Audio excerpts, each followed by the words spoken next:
Welcome to Lil Friday, featuring Louisa May Alcott's book, Little Women. Read by Amber Jacoba. Sponsored by Gals Guide.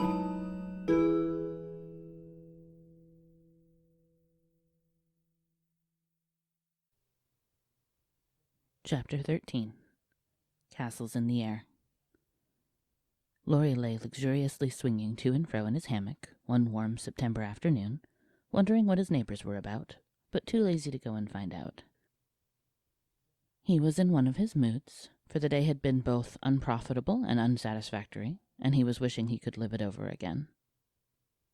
The hot weather made him indolent, and he had shirked his studies, tried Mr. Brooks' patience to the utmost, displeased his grandfather by practicing half the afternoon, frightened the maidservants half out of their wits by mischievously hinting that one of his dogs was going mad, and, after high words with the stableman about some fancied neglect of his horse, he had flung himself into his hammock to fume over the stupidity of the world in general, till the peace of the lovely day quieted him in spite of himself.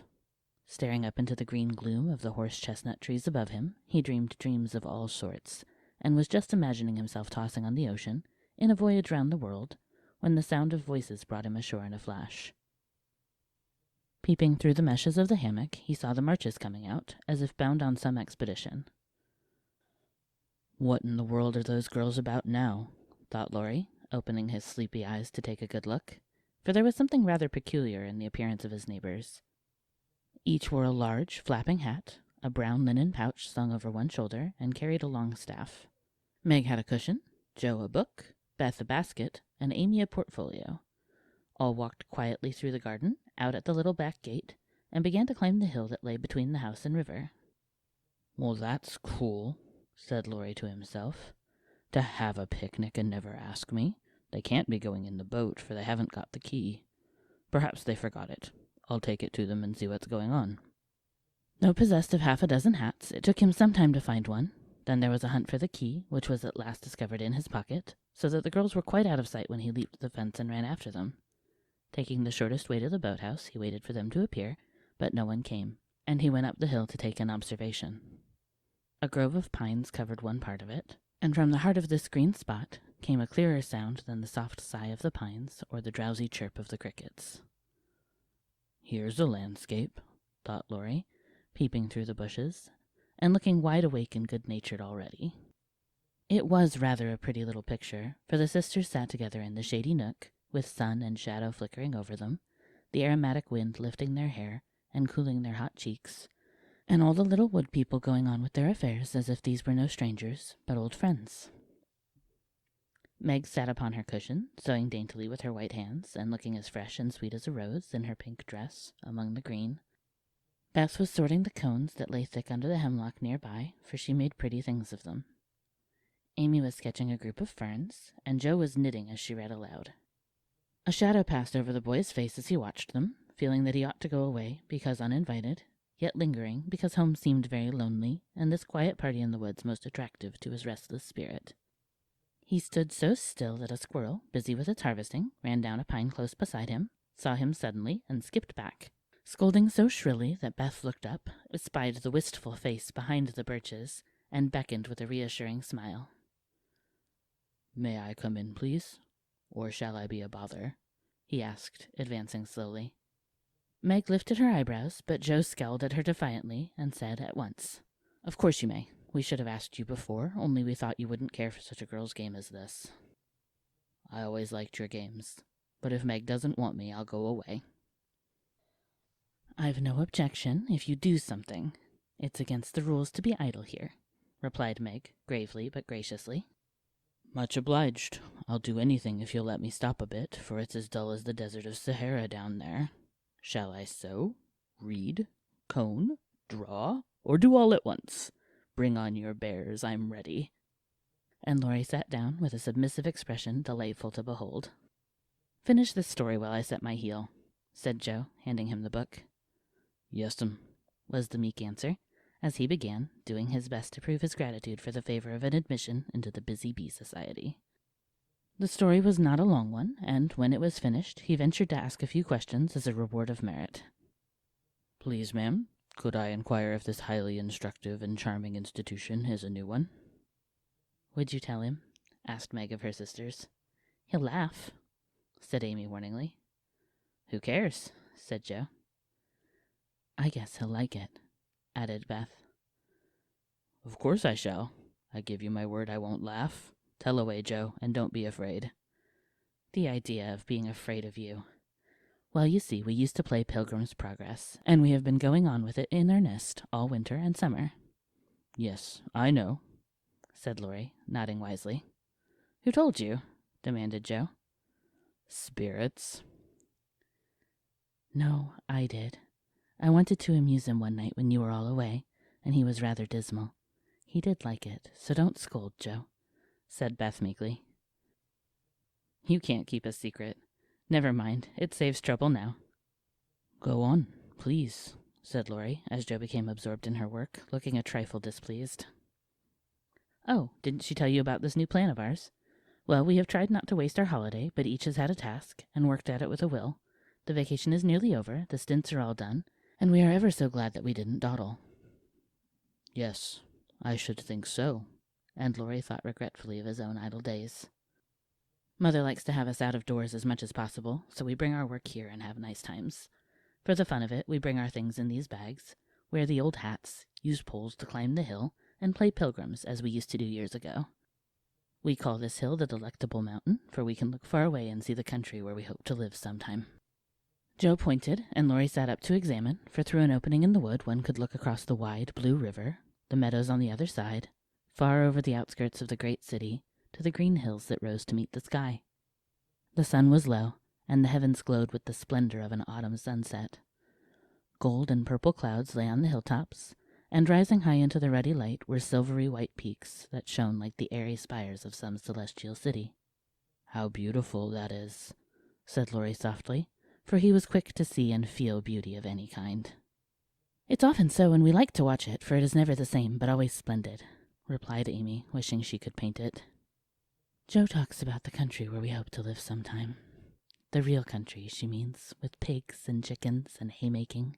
It would be nice, but I wish the beautiful country up there was real, and we could ever go to it, said Beth musingly. There is a lovelier country even than that where we shall go by and by, when we are good enough, answered Meg with her sweet voice. It seems so long to wait, so hard to do. I want to fly away at once, as those swallows fly, and go in at that splendid gate. You'll get there, Beth, sooner or later. No fear of that, said Jo. I'm the one that will have to fight and work, and climb and wait, and maybe never get in after all. You'll have me for company, if that's any comfort. I shall have to do a deal of traveling before I come in sight of your celestial city. If I arrive late, you'll say a good word for me, won't you, Beth? Something in the boy's face troubled his little friend, but she said cheerfully, with her quiet eyes on the changing clouds, If people really want to go, and really try all their lives, I think they will get in, for I don't believe there are any locks on that door, or any guards at the gate. I always imagine it is as it is in the picture, where the Shining Ones stretch out their hands to welcome poor Christian as he comes up from the river. Wouldn't it be fun if all the castles in the air which we make could come true, and we should live in them? Said Jo, after a little pause. I've made such quantities it would be hard to choose which I'd have, said Laurie, lying flat and throwing cones at the squirrel who had betrayed him. You'd have to take your favorite one. What is it? Asked Meg. If I tell mine, will you tell yours? Yes, if the girls will too. We will. Now, Laurie. After I'd seen as much of the world as I want to, I'd like to settle in Germany, and have just as much music as I choose. I'm to be a famous musician myself, and all creation is to rush to hear me, and I'm never to be bothered about money or business, but just enjoy myself, and live for what I like. That's my favorite castle. What's yours, Meg? Margaret seemed to find it a little hard to tell hers, and waved a break before her face as if to disperse imaginary gnats, while she said slowly, I should like a lovely house, full of all sorts of luxurious things, nice food, pretty clothes, handsome furniture, pleasant people, and heaps of money. I am to be mistress of it, and manage it as I like, with plenty of servants, so I never need work a bit. How I should enjoy it, for I wouldn't be idle, but do good, and make everyone love me dearly. Wouldn't you have a master for your castle in the air? Asked Laurie slyly. I said pleasant people, you know. And Meg carefully tied up her shoe as she spoke, so that no one saw her face. Why don't you say you'd have a splendid, wise, good husband and some angelic little children? You know your castle wouldn't be perfect without, said blunt Joe, who had no tender fancies yet, and rather scorned romance except in books. You'd have nothing but horses, inkstands, and novels in yours, answered Meg petulantly. Wouldn't I, though? I'd have a stable full of Arabian steeds, rooms piled with books, and I'd write out of a magic inkstand so that my works should be as famous as Laurie's music. I want to do something splendid before I go into my castle, something heroic or wonderful that won't be forgotten after I'm dead. I don't know what, but I'm on the watch for it, and mean to astonish you all. Some day I think I shall write books and get rich and famous. That would suit me, so that is my favorite dream. Mine is to stay at home safe with father and mother and help take care of the family, said Beth contentedly. Don't you wish for anything else? Asked Laurie. Since I had my little piano, I am perfectly satisfied. I only wish we may all keep well and be together. Nothing else. I have ever so many wishes, but the pet one is to be an artist, and go to Rome, and do fine pictures, and be the best artist in the whole world, was Amy's modest desire. We're an ambitious set, aren't we? Every one of us but Beth wants to be rich and famous and gorgeous in every respect. I do wonder if any of us will ever get our wishes, said Laurie, chewing grass, like a meditative calf. I've got the key to my castle in the air, but whether I can unlock the door remains to be seen, observed Joe mysteriously. I've got the key to mine, but I'm not allowed to try it. Hang college, muttered Laurie with an impatient sigh. Here's mine, and Amy waved her pencil. I haven't got any, said Meg forlornly. Yes, you have, said Laurie at once. Where? In your face. Nonsense, that's of no use. Wait and see if it doesn't bring you something worth having, replied the boy, laughing at the thought of a charming little secret which he fancied he knew. Meg colored behind the brake, but asked no questions, and looked across the river with the same expectant expression which Mr. Brooke had worn when he told the story of the night. If we are all alive 10 years hence, let's meet and see how many of us have got our wishes, or how much nearer we are then than now, said Joe, always ready with a plan. Bless me, how old I shall be! 27, exclaimed Meg, who felt grown up already, having just reached 17. You and I shall be 26, Teddy. Beth 24, and Amy 22. What a venerable party, said Joe. I hope I shall have done something to be proud of by that time, but I'm such a lazy dog. I'm afraid I shall dawdle, Joe.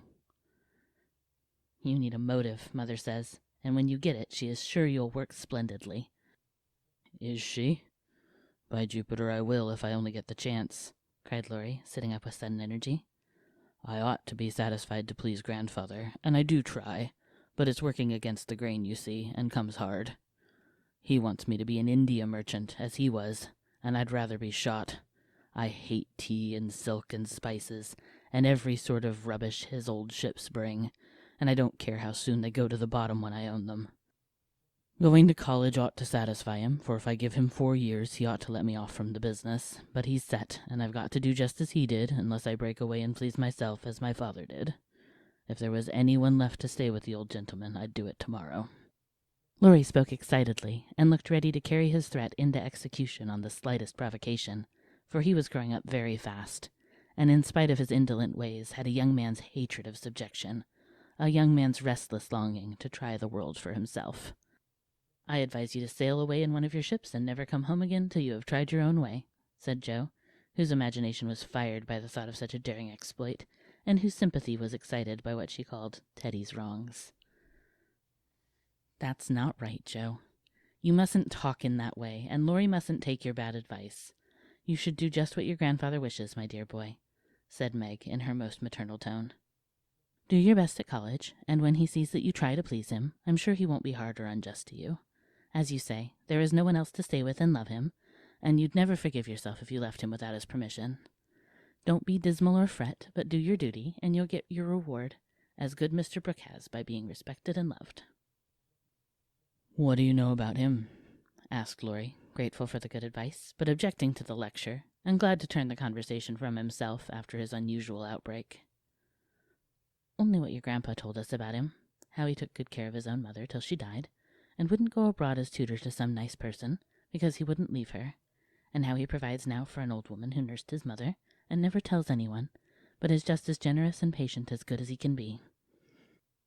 So he is, dear old fellow, said Laurie heartily, as Meg paused, looking flushed and earnest with her story. It's like Grandpa to find out all about him without letting him know, and to tell all his goodness to others, so that they might like him.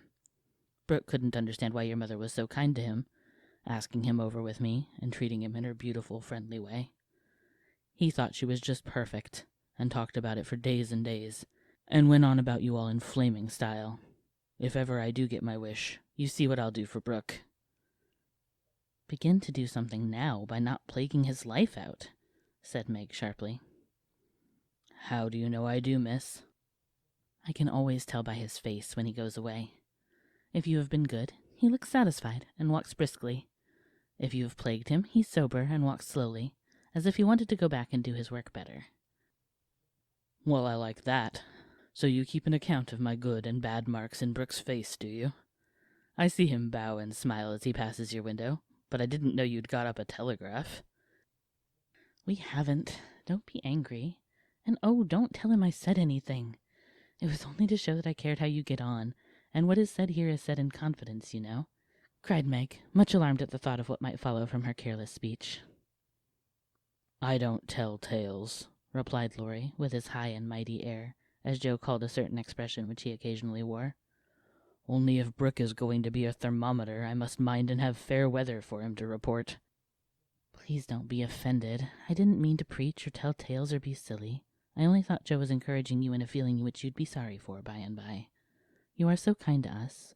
We feel as if you are our brother, and say just what we think. Forgive me, I meant it kindly. And Meg offered her hand with a gesture both affectionate and timid. Ashamed of his momentary pique, Laurie squeezed the kind little hand and said frankly, I'm the one to be forgiven. I'm cross, and have been out of sorts all day.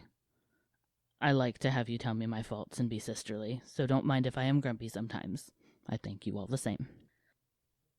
Bent on showing that he was not offended, he made himself as agreeable as possible, wound cotton for Meg, recited poetry to please Joe, shook down cones for Beth, and helped Amy with her ferns, proving himself a fit person to belong to the Busy Bee Society.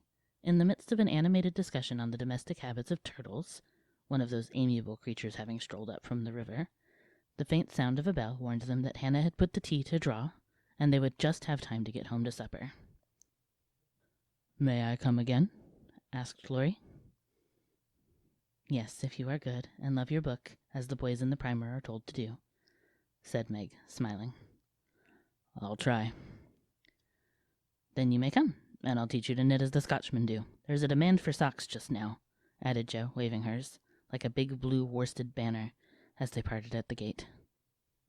That night, when Beth played to Mr. Lawrence in the twilight, Laurie, standing in the shadow of the curtain, listened to the little David, whose simple music always quieted his moody spirit, and watched the old man, who sat with his gray head on his hand, thinking tender thoughts of the dead child he had loved so much. Remembering the conversation of the afternoon, the boy said to himself, with the resolve to make the sacrifice cheerfully, I'll let my castle go, and stay with the dear old gentleman while he needs me, for I am all he has.